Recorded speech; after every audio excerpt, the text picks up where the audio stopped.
European leaders hold an emergency meeting in Paris as the U.S. appears to pull back from the alliance and moves toward Russia. Now we are in this generational point, really, where we do need to step up across Europe in terms of our capability, our funding, and our commitment to defence. Just how big a shift in the world order is this? I would characterize it, and I use this term, I don't use this term lightly, as seismic. I think it's really a seismic shift. Today is Monday, February 17th, and this is The Issue from VOA. I'm Scott Walterman. Hi, everyone. I'm Laurie London. We're facing a generational challenge when it comes to national security. British Prime Minister Keir Starmer on Monday saying that it was crucial for all of Europe to spend more on defense, saying that just before attending a crisis meeting in Paris called by French President Emmanuel Macron to discuss a potential European future with a diminished U.S. participation. We do need to step up across Europe in terms of our capability, our funding, and our commitment to defence, because this isn't just about Ukraine, it is about our own national security. And that's why my message will be that we've all got to step up across Europe.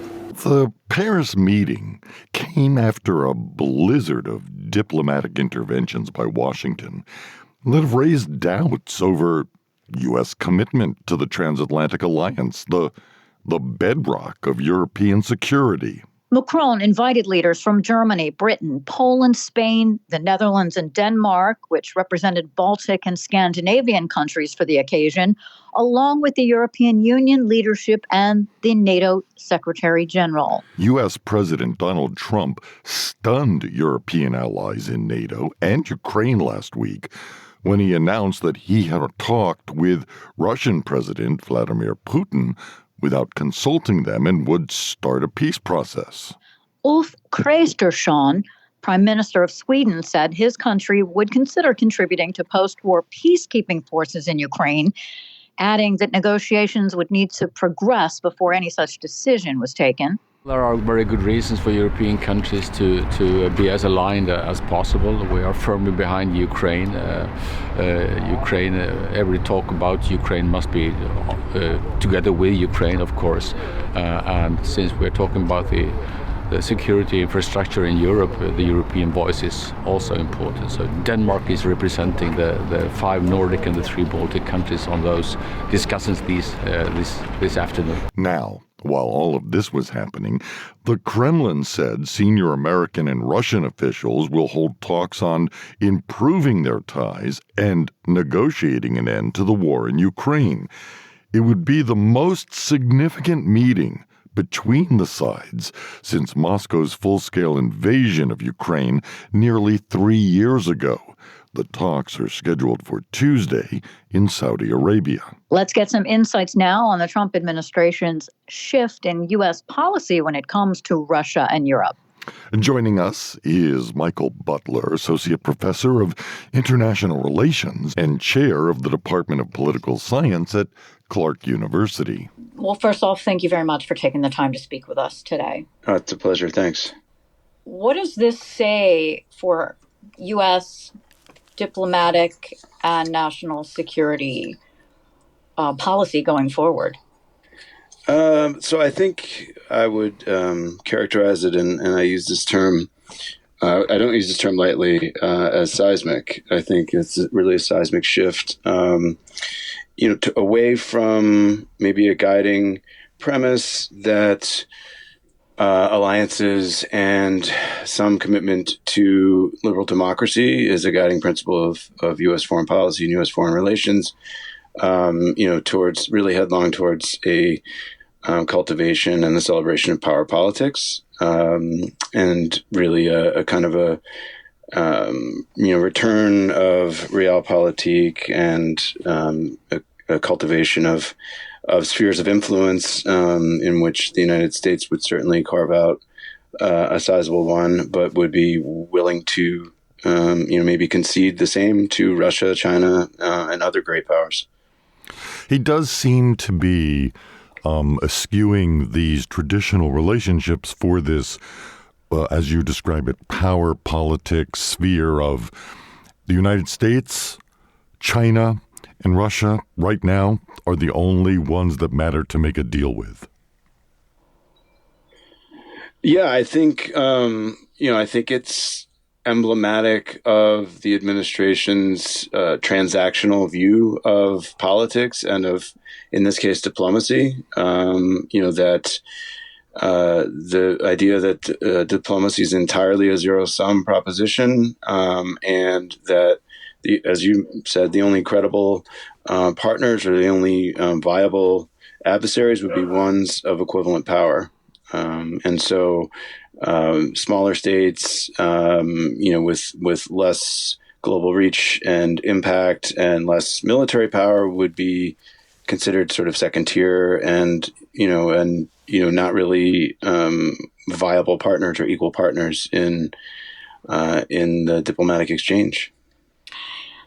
The Americans, if the Americans are negotiating with Russia to end the war in Ukraine without the president of Ukraine or Europeans, at least for now. But the U.S. is also saying Europe alone has to be ultimately responsible for enforcing security and guaranteeing and paying for any agreement. What does that tell you? That tells me that the U.S. Shift towards power politics or realpolitik is sort of a immature one, in that it doesn't really recognize realities, strategic realities. I mean, it seems it's something of a pipe dream that the Europeans would be cut out of any discussions about the future of Ukraine and then be expected or be willing to foot the bill for some kind of post-agreement stabilization force or peacekeepers or what have you. I can't envision or understand in any way why European leaders would accept that arrangement, and I don't think they will. Well, they're meeting today. French President Macron called a meeting of some of the states in Europe, I would say EU, but England is there, Great Britain is there, and they're not in the EU anymore. All of the states that he called to Paris to meet are NATO members.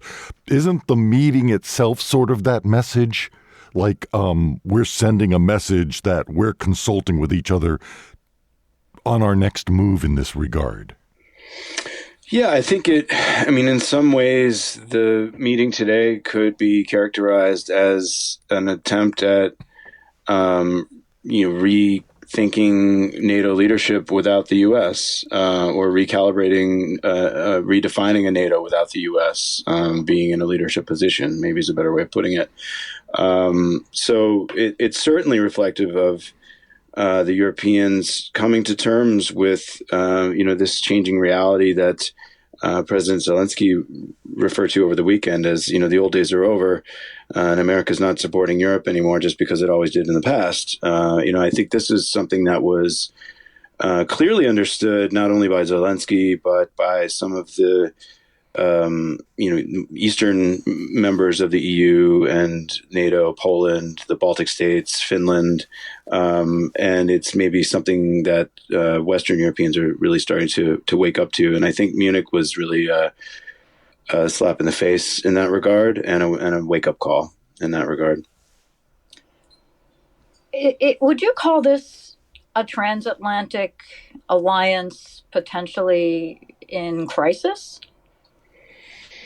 Yeah, I don't think there's any other way to think of it, because it's pretty clear that the U.S. has said it's no longer prioritizing a role as a guarantor of European security. It's not only not engaging in good faith with the Europeans about something that's vital to them, which is the future of Ukraine and the Russia-Ukraine war.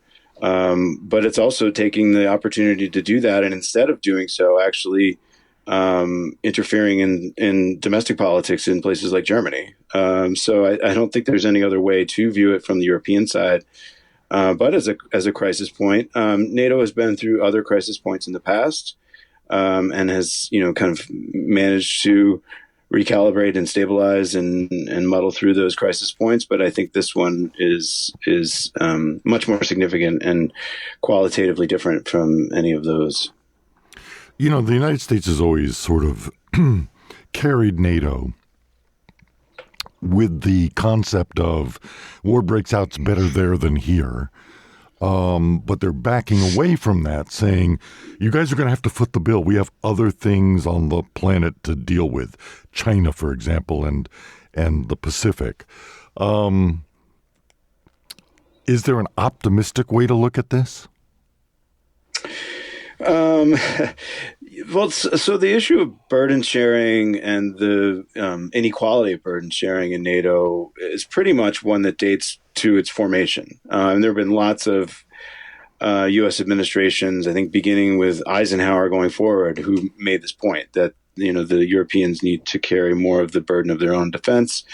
And it was really only when in Trump's first term that began to transcend rhetoric and start to enter into the realm of policy, where the administration really started to try to hold Europeans, feet to the fire on this point. And it actually did lead to shifts. I mean, the percentage of GDP spent on defense in a number of European countries has increased over the last 5 to 10 years. And as I mentioned, Poland and Finland and the Baltic states are kind of leading the way in that regard, given their proximity to Russia. So, I mean, in the sense of, I don't know if it's optimism, but from the European side, this is, it's been a long-standing discussion about, can and will Europe really develop a common defense force, and there have been fits and starts along the way, and this may be the moment from the European side where they have all come to realize there's no alternative. So whether Europe building up its military and defense capabilities is optimistic or not, from the standpoint of global peace and security, that's a debatable proposition. But from the standpoint of European citizens feeling that their own countries are taking a greater role in maintaining their own national defense, this is a significant shift. What are the downsides? Well, I mean, it means a reallocation of resources in European countries towards security and defense. It means putting, more European soldiers in, risky and potentially dangerous position, as if they were to be some sort of stabilization force to uphold an agreement, a ceasefire in Ukraine, that will be a lot more risk and a lot more burden being borne. And I know that the UK has not ruled it out. Sweden has not ruled it out. Conversely, Germany and Spain have said it's premature to even talk about such a thing right now, because it takes the focus off of the fact that Europeans seem to be getting cut out of the negotiations about the future of the war. So, there's a lot at stake, what are the downsides for the U.S. too? Downsides for the U.S. Well, I mean, the U.S. will be, losing, gradually, perhaps, but losing support from, many of its strongest allies and its longest standing allies. A group of states that have stood by the United States. I mean, let's not forget that, the first time that Article 5 of NATO was invoked, it was over Afghanistan, and many of these same member states sent forces to Afghanistan to support the United States, after 9/11. So, the U.S. is, really, stands to lose a lot in terms of these long-standing, trustworthy security partners and economic partners, and entering a much riskier landscape in which, it may be seeking to broker or engage in deals with regimes like Russia and China, which are far less reliable and, of course, far less, historically, not at all in alignment. I read an article talking exactly what you're saying. So there's sort of a new Cold War between the United States and China now. China, by some measure, it matches the U.S. economy, certainly has many, many more people in it. And the equalizer for the United States was the fact that you could count the entirety of the European alliance on our side, combined together with us, gave us, just that much more to combat this growing China influence. This is sort of a gamble, right? Like you said, if Europe starts to pull away and we find ourselves against an alignment of Russia, China, North Korea alone, it's hard to see how we come out the other side.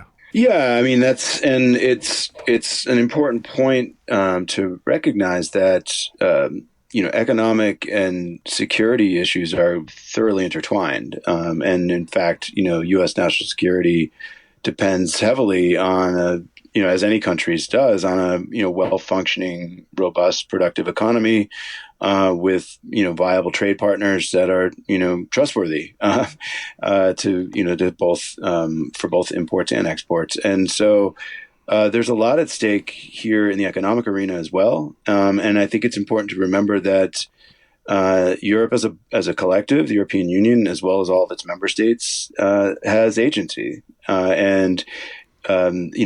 If they are sidelined and cut out of this arrangement going forward, they would have no choice but to consider, where they fit in a new realignment, and to do more business with China, perhaps than they already are.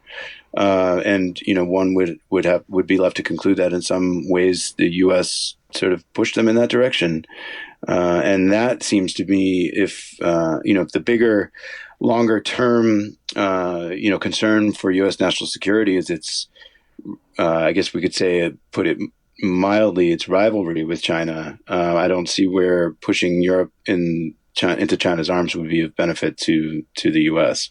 We really appreciate your insights. Thank you so much for taking the time to speak with us. Thank you very much. I appreciate it. That was Michael Butler, Associate Professor of International Relations and Chair of the Department of Political Science at Clark University. You've been listening to The Issue from the Voice of America. For news throughout the day, check out our website, voanews.com. In Washington, I'm Lori London. And I'm Scott Walterman. We'll talk to you tomorrow.